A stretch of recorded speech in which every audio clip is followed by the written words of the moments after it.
Hey guys, so not too long ago, I made a video giving a general overview of Edgic on Survivor, which is basically using the editing tricks and tropes on Survivor in order to get a general sense of who the contenders are, or possibly the winner on any given season. In this video, I wanted to give a more deep dive towards one specific trope, and that is what I like to call the Mat Chat. And the Mat Chat is exactly what it sounds like. It usually happens within the first 5 minutes of the premiere, where the contestants are meeting Jeff for the first time, and Jeff welcomes them to Survivor. And it's usually during this time that he talks to a couple of the players where they have a chance to introduce themselves and basically give us as the audience an idea of who they are right out of the gate. And while this seems trivial on paper, you might actually be surprised at how effective this is at predicting the winner, at least historically speaking. So in this video, I want to break down the history of this little tradition and seeing just how effective it is at predicting the winner of any given season.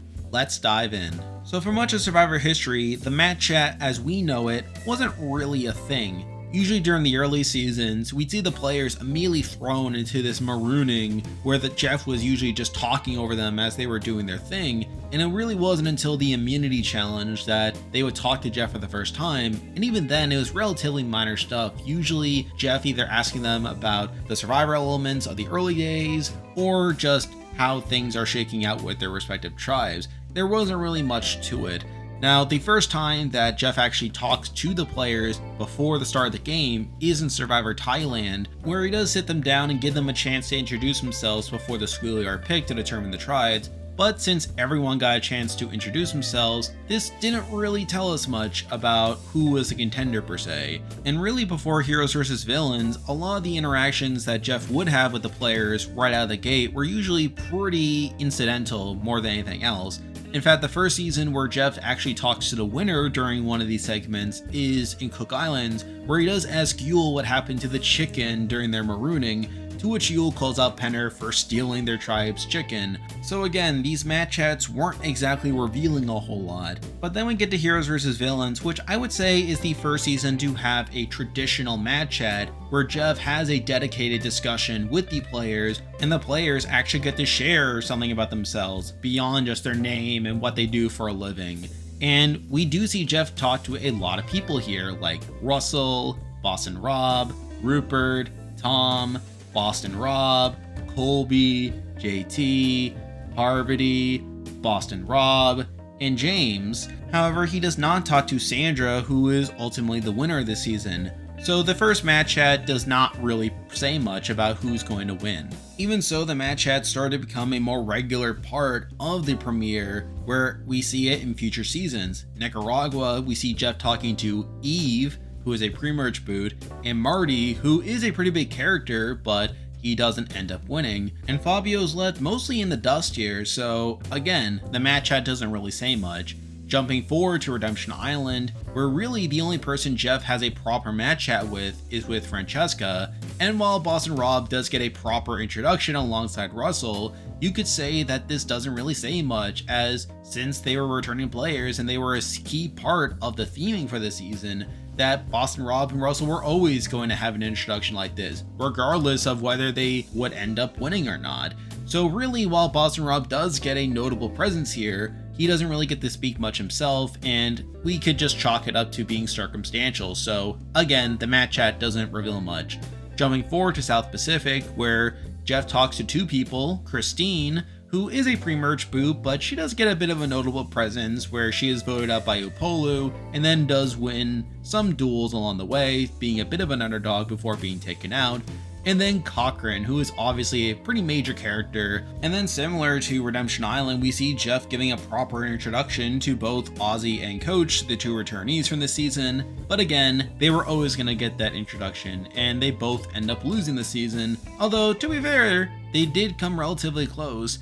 But Sophie, the actual winner of the season, does not get that much content here, so all in all, the Mat Chat doesn't say much in South Pacific. Jumping forward to One World, where we have Courtney Moon getting a Mat Chat, also Colton, Tarzan, and even Troyzan get a Mat Chat. However, Kim is not spoken to. So again, we are now over 5. Jumping forward to Philippines, where Jeff talks to Jeff Kent, Zane Knight, and Roxy, two of whom are pre-merge boots and the other one is a celebrity, so we can't really say too much there. And again, he does talk to the returning players there as well, with Scoopin, Russell Swan, and Penner. But again, this is circumstantial. We would have gotten this even if they were the first 3 boots of the season. And then we get to Caramoan, which is actually the first season in this stretch to not have a match chat, where they pretty much just introduce all the favorites one at a time, and then they get right into the challenge. So again, they don't really say too much there. And then we get to Blood vs. Water, where Jeff ends up talking to Hayden, Katie, Tina, and Brad Culpepper. Again, Tyson is mostly quiet, and he's really quiet across a lot of the premiere as well, but again, it leads to the match chat not really saying much. So far, we haven't really had much success with the match chat, and I'm sure some of you are wondering why I'm even making this video. But then we get to Cagayan, which really marks this turning point in the match chat being this indicator of predicting winners. Starting with Cagayan and continuing through Survivor 43, we have 13 seasons to have a traditional match chat, and of those 13 seasons, 9 of them have Jeff speaking directly to the winner of the season. We start with Cagayan, where Jeff decides to speak to one person from each of the starting tribes. From the Beauty tribe, he talks to Morgan. From the Brains tribe, he talks to Spencer. And when Jeff turns to ask Kapari how they feel being part of the Brawn tribe, who does he turn to?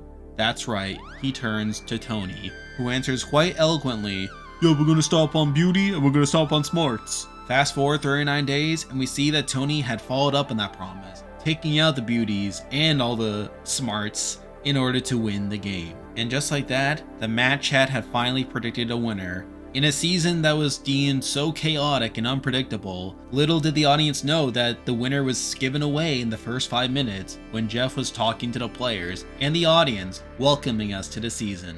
Fast forward to Samuel Del Sur, which is another Blood vs. Water season. However, for this season, Jeff decided to talk to the players as duos during his match chat, where he talked to Josh and Reed as being a duo, Keith and Wes, and Nadia and Natalie. And while Nadia ended up being the first boot of the season, Natalie of course ends up winning the season by the end of it.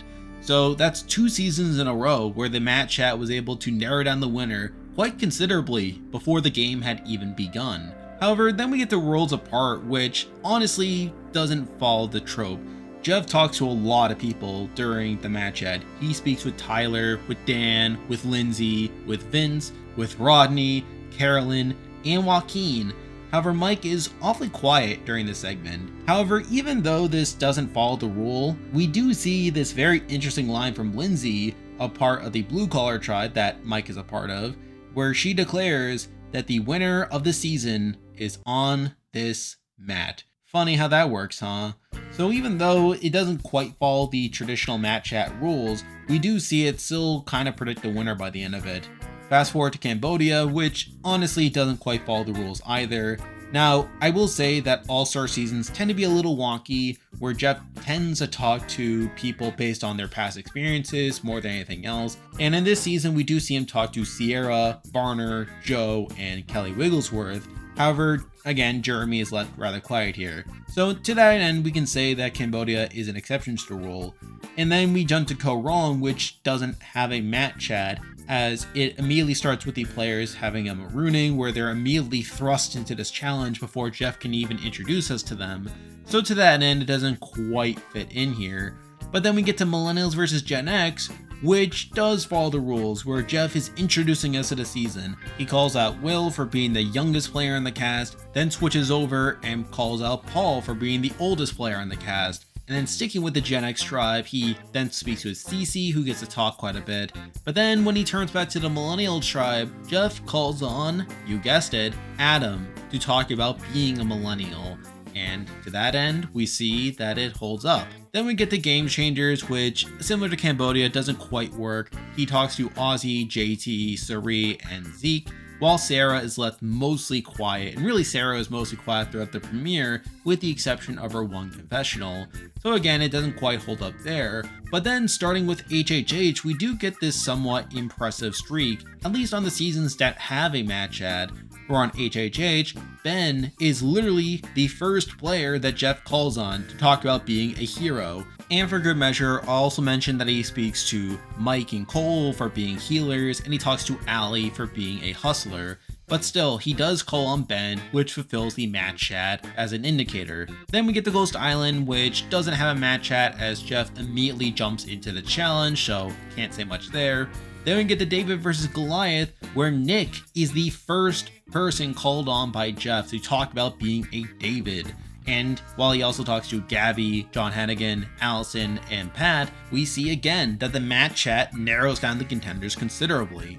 And then we get to Edge of Extinction, which does not have a match chat either, as Jeff is very quick to introduce all of the returnees, and he spends most of the time introducing the returnees while not really speaking to the newbies, so can't say much there. Then we get to IOI, which is a very weird season as the players are not immediately introduced to Jeff, but rather just dumped on the beach. And it really isn't until the immunity challenge that we see Jeff welcoming them to the season, and even then he only talks to Elaine and Chelsea, which does not fulfill the requirement. However, by then we had already seen Tommy giving multiple confessionals about being a teacher and all of his relationships and how he's really making people feel comfortable. So really, while it doesn't fulfill the role, we essentially don't need an introduction as Tommy had already been introduced through his confessionals. So again, it's sort of an exception, but again, I should mention it. And then we get to Winners of War, which despite being an all-star season, does uphold the rule where Jeff ends up talking to Tony. Now granted, it's later on after we had heard Wendell, Yule, and Amber speak. However, after the tribes are divided, we make sure Jeff talks to Tony, who talks about being on his tribe, where he says, "I love the people I'm with. Red means red hot, which means we're on fire. We'll see." True words of wisdom. So as you can see, we have this pretty strong trend, even going back to Kage-On, which establishes that on most seasons with a match chat, that the winner of the season will have an opportunity to speak right out of the gate. However, then we get to the new era, which I think is a bit more relevant for this video, as obviously we're seeing new editing tropes being implemented, but even as we're dropping the 4, we are keeping the 4, as in each of the 3 seasons of the new era so far, all 3 winners have a chance to speak on the mat. You have Survivor 41, where despite Erica being known for having this invisible edit that no one saw coming, she got a match chat alongside Abraham, Nasir, Heather, and Evie. She was one of the 4 people that Jeff went out of his way to talk to in the premiere, in the first couple minutes of the premiere, to introduce us to her as a character. Then we get to 42, which is largely the same thing, where despite us having this really long intro with all these confessionals from all these other people, as soon as the intro is done, as the players are getting off the boat, Marianne gets a confessional talking about how this game is going to be a roller coaster and how she's going to be in it for the whole ride and she's going to be so excited. And then we cut to see just how excited she is to be on the mat, and sure enough, this catches Jeff's attention to the point where she is the first person that Jeff talks to right there on the mat. So again, we see this trend upholding. And then we get to Survivor 43, where despite Gabler seemingly coming out of nowhere, again, he is one of only 4 people that Jeff gets to talk to on the mat on day 1. He talks to Janine, he talks to James, he talks to Noel, and he talks to Gabler. So in all 3 of the new era seasons, we see the winner getting talked to within the first couple minutes of the premiere as Jeff is introducing us and the players to the season. The show is going out of its way to highlight these winners early on and narrowing down the pool quite considerably without us quite realizing it. I think an important thing to keep in mind is that when they're recording this, very similar to a lot of other things with confessionals and scenes around camp, Jeff probably talks to most of the players on the mat early on, trying to get as many reactions and as many comments about being excited for the game as possible. And yet, when it comes time to edit the episode down into a 1-hour or even a 2-hour episode, they need to select just a few voices for this segment. And yes, while it is just a way of introducing us to the season, It's also a chance to highlight characters that the show thinks will be important to some degree, or at the very least articulate just how excited these players are to play the game. And more often than not, as we've seen throughout recent history, the production team chooses this particular moment to highlight the winner, how the winner is feeling going into this game. And considering what I said in the last video about the winner's edit being more about a storyline than checking off specific tropes, it makes sense why the winner would usually get a spotlight here. It's a chance for us as an audience to know this person from very early on, so that they're one of the first people to stick to our minds. And through that, we can see a lot of their goals established. Usually they get to talk about their general thoughts going into the season, which in turn makes us more invested to see how they will play out in the future. Now, at the end of the day, it's important to emphasize that the match chat alone does not indicate the winner. As I alluded to in each of the previous examples, there are plenty of non-winners that are highlighted here as well, including a decent amount of pre-murders as well. So obviously, just because you get a match chat at the beginning does not mean you're gonna win or even make it that far, or even be that relevant to the actual season. And obviously, history is not always an indicator of future success. While most winners in recent seasons have gotten a match chat, we have seen that not every season has done so, and that there could be exceptions. And heck, it's even possible that the production team could switch things up in the future. It's possible that with 44 or some other future season that they could decide to switch things up by intentionally not giving the winner a match chat, or deciding that they want to tell their story in a different way for once. Getting a match chat is simply one piece of the puzzle, and really you need to see more of the season playing out, particularly with the content that they get around camp, particularly with how other players talk about them, and the types of confessionals that they get throughout the season. However, when it comes time to assessing contenders later on and you're weighing who has a stronger edit than the rest, I think the match chat can be pretty useful in narrowing down the contenders, where you're deciding between one person and the other, where that one person who otherwise has a solid edit did not get a match chat, versus someone else who did. It might be worth it to favor the person that got a match chat over the person that didn't, if we're basing it off of historical success. So all this is a way of saying that the match chat has become a very interesting way of introducing us to the season of Survivor, where despite it seeming like just a way of Jeff to introduce the players, get them excited, and to break down potential themes, that in recent years it has become a very effective and very reliable way of narrowing down who's going to win this season, often down to as little as 3 or 4 people. And while I said before that history is not always an indicator of future success, if you are considering just how far back this trend goes, I think it's something to look at. It's pretty clear that the production team values the match chat as a way of communicating its story to us, including the winner story. So when you watch future seasons of Survivor, pay attention to who Jeff talks to within the first 5 minutes, as it's very possible that you could figure out the winner before everyone else and come off as a genius. So there we go, that will do it for this week's video. If you like this content, be sure to like and subscribe, it really helps out with the channel. Now I do want to make more edge content like this in the future, maybe breaking down some other tropes, so stay tuned for that. Obviously Survivor 44 is starting up relatively soon as well, so you can stay tuned for that. And if you haven't already, be sure to join my Discord server, which I'll leave a link to join in the description. There's a lot of stuff coming your way, but for now, that's the video. See ya.